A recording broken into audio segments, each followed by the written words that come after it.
ஃப்ரெண்ட்வுட்ஸ் நேயர்களுக்கு வணக்கம். ஒத்த வார்த்தை, ஒரே ஒரு வார்த்தை தான் கேட்டாரு. என்னமா கேட்டிருக்காரு மனுஷன். ச்சே, இந்த மாதிரி கூட இந்த மனுஷன் கேட்பாரா? இந்த மாதிரி பல தலைவர்கள் கேட்டிருந்தா இன்னைக்கு விஜயோடைய அரசியல் வாழ்க்கை வேற மாதிரி இருந்திருக்கும். அவரை ஏன்பா சுட்டி காட்ட மாட்டீங்க? விஜயை நீங்க ஒரு வழிமுறைக்கு கொண்டு வர மாட்டீங்க. அவரை விமர்சிக்கணும் அப்படின்ற நோக்கத்திலேயே இருக்கிறீங்களே கண்டு அவர் பண்ற குற்றத்தையோ தப்பையோ ஏன் சுட்டி காட்ட மாட்டீங்க? எதிர்த்து அவருக்கு சுட்டி காட்டுங்க.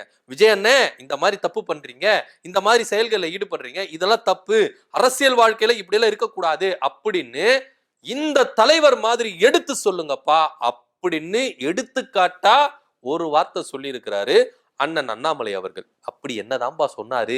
நீ இந்த அளவுக்கு பில்டப் கொடுக்குறிய, அண்ணாமலை அவர்களுக்கும் விஜய்க்கு இந்த அளவுக்கு பில்டப் கொடுக்குறிய, அப்படி என்ன சொன்னாரு அப்படின்னு நீங்க எல்லாம் கேட்கிற கேள்வி என் காதுல விழுது. சொல்றேன் என்ன சொன்னாரு, என்ன கேட்டாரு அப்படின்னு. பாண்டிச்சேரியில விஜய் அவர்கள் பிரச்சாரத்தை மேற்கொண்டார், மக்களை சந்திக்கிறேன் அப்படின்னு. அங்க நிறைய கதைகளை சொன்னாரு. அதுல முக்கியமா பார்க்கப்பட்ட கதை இலாக்கா இல்லாத அமைச்சர் ஜான்குமார், இவரை பத்தி பேசினார். அவருக்கு என்னவோ அமைச்சர் பதவி கொடுத்துட்டாங்க, ஆனா இலாக்கா ஒதுக்கவே இல்லை. இதுக்கெல்லாம் யாருமே ஸ்டெப் எடுக்க மாட்டீங்களே, என்ன ஒரு அரசாங்கம், ஏன் இப்படி பண்றீங்க அப்படி இப்படின்னு சொல்லிட்டு என்ஆர் காங்கிரஸ் வச்சு செஞ்சுட்டாரு. உங்க அடி எங்க அடி இல்ல, அந்த மாதிரி ஒரு அடி அடிச்சாரு. இதெல்லாம் ஒரு சும்மா விளையாட்டுக்கு விளையாக்கி அப்படின்ற மாதிரி தான் விஜய் அண்ணன் பேசுனதா எடுத்துக்கிட்டாங்க அங்க இருக்கிற சிஎம் அவர்கள். ஜான்குமார் அண்ணன் கூட என்ன சொல்லிட்டாருன்னா, விஜய் மேல பாசமா இருக்கிறதெல்லாம் வெளியே தெரியுது. ஏன் அப்படின்னு பாத்தீங்கன்னா, அவருக்கு நான் சப்போர்ட் பண்ணேன், ரோட் ஷோ நடத்தணும் அப்படின்னு சொல்லிட்டு சப்போர்ட் பண்ணேன், அதுக்காக கூட அவர் எனக்கு சப்போர்ட் பண்ணி பேசிருக்கலாம். ஆனா இலாக்கா அப்படின்றது ஒதுக்குவாங்க, ஒதுக்காமலாம் இல்ல. நாங்க இங்க ரெண்டு பேரும் இப்படி இருக்கிறோம், விஜய் அவர்கள் எங்களை இப்படி பிரிச்சிடவானா அப்படின்னு சொல்லிட்டு ஜான்குமார் அண்ணன் சொல்லிட்டாரு. அதாவது எரியிற நெருப்புல எண்ணெயை ஊத்துற மாதிரி விஜய் பேச வேண்டாம், நாங்க இங்க கூட்டணி ஆட்சி நடத்திட்டு இருக்கோம், எங்களுக்குள்ள இணக்கமான சூழ்நிலை இருக்கு, என்ன ரங்கசாமி ஐயாவுக்கு தெரியும் எனக்கு எப்போ இலாக்கா ஒதுக்கணும் வேண்டான்னு, அதனால விஜய் எல்லாம் சொல்ற அளவுக்கு எல்லாம் இங்க ஒண்ணுமே கிடையாது அப்படின்னு சொல்லிட்டு ரெண்டு பேரும் பொழிச்சு பொழிச்சு பொழிச்சுன்னு கழுவி ஊத்தி பாண்டிச்சேரியில இருந்து துரத்திட்டாங்க. சரி, அண்ணன் எல்லாருக்கும் என்ன தெரியும்னா பாஜக ஆதரவா பேசுறாருப்பா, பாஜகவுடைய அமைச்சருக்கு எம்எல்ஏக்கு இந்த அளவுக்கு வரிஞ்சு கட்டின்னு போறாரு, அப்போ அந்த பாசிச கொள்கை, பாயாசம் கொள்கை, கொள்கை எதிரி, அதுல எங்க எங்க எங்க அப்படின்னு எல்லாரும் கேள்வி கேட்க ஆரம்பிச்சுட்டாங்க. ஆனா இருந்தாலும் விஜய் அண்ணன் ஒரு விஷயத்தை செய்ய மறந்துட்டாரு. அங்க பாண்டிச்சேரியில போயிட்டு சிறுபான்மையினர் எம்எல்ஏ அமைச்சருக்கு சவுண்டு கொடுத்த நம்ம விஜய் அண்ணன் இங்கே திருப்பரங்குன்றத்துக்கு சவுண்டு கொடுக்கல. கேள்வி கேட்டார்ல அண்ணாமலை அண்ணன், நறுக்குன்னு கேட்டாரியா. என்ன மாதிரி கேள்வி கேட்டார் தெரியுமா? சிறுபான்மையினருக்கு நீங்க ஆதரவா குரல் கொடுக்குறீங்க, இங்க பெரும்பான்மை இருக்கு, ஏன் குரல் கொடுக்கல, ஏன் ஓடி ஒளிஞ்சிட்டீங்க கேள்வி கேட்டாரு. இந்த மாதிரி கேள்விகளை பல தலைவர்கள் கேட்டிருக்கணும் விஜயை பார்த்து. அப்பனா விஜய் என்ன திருந்திருப்பாரு, இந்த மாதிரி தப்புகள் பண்ணிருக்க மாட்டாரு. அண்ணாமலை அண்ணா மாதிரி கேள்வி கேட்டிருக்கணுமா இல்லையா அப்படின்னு எல்லாருமே என்ன பண்றாங்க, கேள்வி கேட்க ஆரம்பிச்சிட்டாங்க. ஆனா அண்ணா ஏன் லேட்டா கேட்டாரு, எதுக்கு இவ்வளவு லேட்டு? அன்னைக்கு சம்பவம் நடந்து கிட்டத்தட்ட பாத்தீங்கன்னா 10 நாள் 15 நாள் இப்படி கிட்ட ஆயிருச்சு. இப்போ கேக்குறாரு அப்படின்னா அர்த்தமும் இருக்கு, ஏன் லேட்டா கேட்டாருன்னு. விட்டு கொடுத்து பார்த்தாருங்க அண்ணன். கேட்டுருவாரு, நாளைக்கு கேட்டுருவாரு, விட்டு கொடுத்து பார்த்தாரு. கேட்கிற மாதிரி தெரியல. இங்க கூட்டணிக்குள்ள வரேன்னு சொல்லிட்டு வராம இழுத்தடிக்கிறாரு. இதுக்கப்புறம் இவரை கூட்டணிக்குள்ள வரமாட்டாரு, அதனால இவர் வேலைக்காகாது, இவரை வச்சு செய்யுங்கப்பா அப்படின்னு இந்த பக்கம் பாஜக, இந்த பக்கம் அதிமுக ரவுண்டு கட்டி என்ன பண்றாங்க, அடிக்கிறாங்க. அதனாலதான் அண்ணன் அண்ணாமலை அவர்கள் இப்போ இறங்கி அடிச்சிருக்காரு. ஜோசப் விஜய்க்கு என்னங்க தெரியும்? பாண்டிச்சேரியில போயிட்டு சிறுபான்மையினருக்கு ஆதரவா நான் குரல் கொடுக்குறேன் அப்படின்னு சொல்லிட்டு அந்த பக்கம் நின்றுட்டு இந்த பக்கம் இந்துக்களை இழிவுபடுத்துறாரு விஜய் அவர்கள். ஏன் ஒத்த வார்த்தை சொல்லலாமே? இப்போ எல்லாருக்குமே தோன்ற ஒரு விஷயம் தாங்க, திருப்பரங்குன்ற விவகாரத்துல நிறைய பேர் ஆதரவா நின்னாங்க, சில பேர் என்ன பண்ணாங்க, எதிர்த்து நின்னாங்க. மத கலவரத்தை உண்டு பண்ணுவானா, மத நல்லிணக்கத்தை கெடுக்க வேண்டாம் அப்படின்னு சொல்லிட்டு சில பேர் எதிர்த்து நின்னாங்க, சில பேர் ஆதரவா இருந்தாங்க. ஆனா விஜய் அவர்கள் எந்த ஒரு நிலைப்பாடும் எடுக்கல. ஒண்ணு நீங்க ஆதரவா இருங்க, இல்ல எதிர்த்து நில்லுங்க, ஏன் அமைதியா இருக்கிறீங்க அப்படின்னு சொல்லிட்டு எல்லாருமே கேள்வி கேட்க ஆரம்பிச்சாங்க.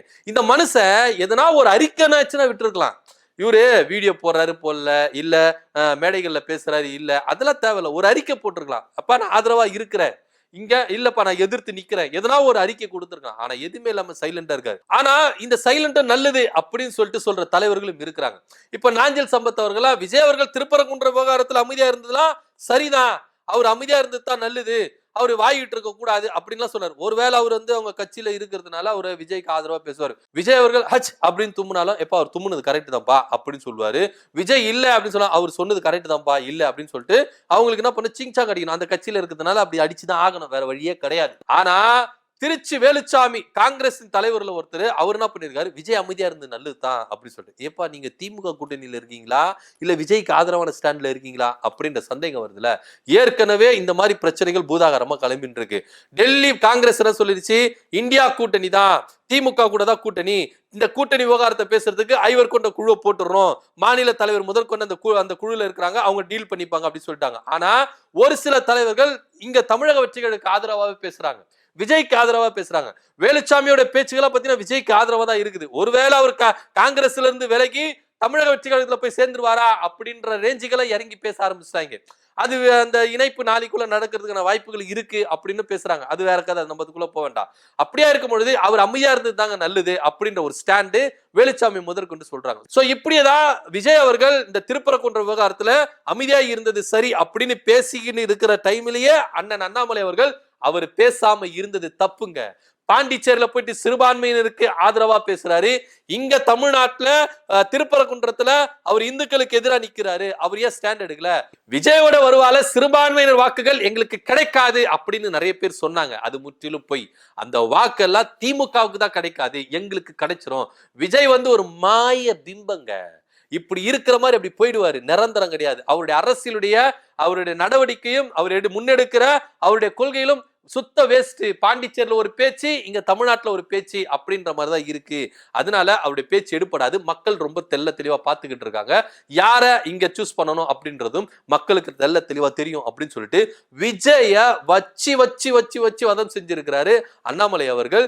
ஆனா இந்த மாதிரி கேள்வி கேட்கணும், அண்ணாமலை என்ன நீங்க கொஞ்சம் லேட்டா கேட்டுட்டீங்கன்னா கொஞ்சம் முன்னாடியே கேட்டிருக்கலாம் அப்படின்னு சொல்ல. ஒருவேளை அவர் வந்து கூட்டணி விவகாரம் பேசிட்டு போறதுனா விஜய் விமர்சிக்காதீங்கப்பா அப்படின்னு மேலிடத்துல இருந்து கொடுத்துருக்கலாம். இப்போ மேலிடத்துல இருந்து ஆதரவு இருந்திருக்கலாம், விஜயை வச்சு செய்யுங்கப்பா அப்படின்னு. அதனால இப்போ கூட வந்து இறங்கி செய்யறாரு. என்னவோ அவங்களுடைய கூட்டணி விவகாரம் என்ன வேணா நடக்குங்க கூட்டணிக்குள்ள அப்படின்ற மாதிரி தான் இருக்கு. அரசியல் இதெல்லாம் சாதாரணமாப்பா அப்படின்ற ரேஞ்சுக்கு என்ன பண்றாங்க, கிளம்பிட்டாங்க போல இருக்கு. ஒவ்வொரு தலைவர்களும் பொறுத்திருந்து பார்க்கலாம் என்ன நடக்குது அப்படின்றது. திருப்பரங்குன்ற விவகாரத்துல விஜய் அவர்கள் வாயை திறக்காம இருந்தாரு, அவருக்கு நல்ல சவுக்கடி கொடுத்திருக்கிறாரு அண்ணாமலை அவர்கள். இதை பத்தியோட கருத்து அப்படின்றதுல கமெண்ட் பண்ணுங்க. நன்றி, வணக்கம்.